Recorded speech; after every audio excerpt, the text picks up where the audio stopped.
We are in Modena here at Osteria Francescana with Massimo Bottura. Thank you so much. You're welcome. So today we are talking about your new book, which has an amazing title, Never Trust a Skinny Italian Chef. Yeah. Tell me a little bit about, the title came from a trip you took to Los Angeles. Los Angeles. But what is the essence of titling the book that way and of the layout of the book? It's a very unique book. Tell me a little bit about it. It's a book in which we compress 28 years of experience in cooking world and food, memories, all the different stages in all these years, from tradition in evolution to the idea of creativity and art as a landscape of ideas. And the photographs are shot by artists. Artists that are in the restaurant. The recipes have been separated in a way that allows you to be inspired by the dish without sort of being overwhelmed by, oh my goodness, I could never make this. How is that?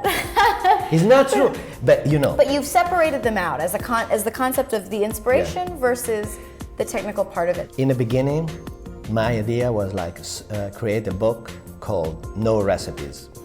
So all about ideas, and that would help you to evolve, would help this young chef to understand how to think. As it happened to me when I was working in Ducasse restaurant in 1992, and he asked me to show him all the little notes I took all these months, and you know what he did? He got the book, he got the notes, he got the sketch, and he threw it. He threw it up and threw it away. Stand up, you can stand up with your feet. This is the second lesson. The first lesson was George telling me about the follow your palate. But this is the second very important lesson of my life. You can stand up with your feet. So I start with my technique. I start thinking with my head, not trying to replicate those dishes. That is a very important step. The ideas are more important. Absolutely. Then you have a technique, recipes and things. So you have, at the end, we decide to put them, at the end. So you don't have to replicate those dishes. You can get an inspiration on a process, on working with Parmigiano Reggiano, create this, reading the recipe of the 5 different aged Parmigiano, and from the protein that you extract from a preparation, you can go somewhere. Just look into yourself and you're gonna find such a beautiful inspiration. And when you were coming up, obviously the book is sort of divided into your menus, but as you were conceptualizing each narrative about the dish, it's also sort of a narrative of your life and your experiences. Yeah. How did you weave in there's the memoir component and then there's the dish component, and was it important to weave in your story along with the stories of the recipes? To me, it's so important. And it's very hard in the kitchen to create a recipe like that, because create a good plate is so easy. You get great ingredients. You don't have to ruin that. And just use your palate that is telling you that. But create a plate that gives something. It's important. If I want to have a great food, I'm going to my mom's place and she's going to cook the best tagliatelle ragù ever. But people, they are traveling from all over the world. They want to live a different experience, much more deeper. They come for an experience, cultural experience. And speaking of the cultural experience, the book on many levels is a love letter to Italy, while also a warning to say, don't get stuck and bogged down in sort of what is supposed to be. What was so inspiring in a moment in which the whole country was so into a deep crisis. It was not just an economic crisis. It was a real, identity crisis. We said, let's do something for our country. Let's do at least a little bit something. Let's fall in love for these beautiful flavors from a caper that is being sold naturally by the wind and that brings the salt from the sea in the Isle of Pantelleria, or like the most beautiful Parmigiano aged close to the Po River.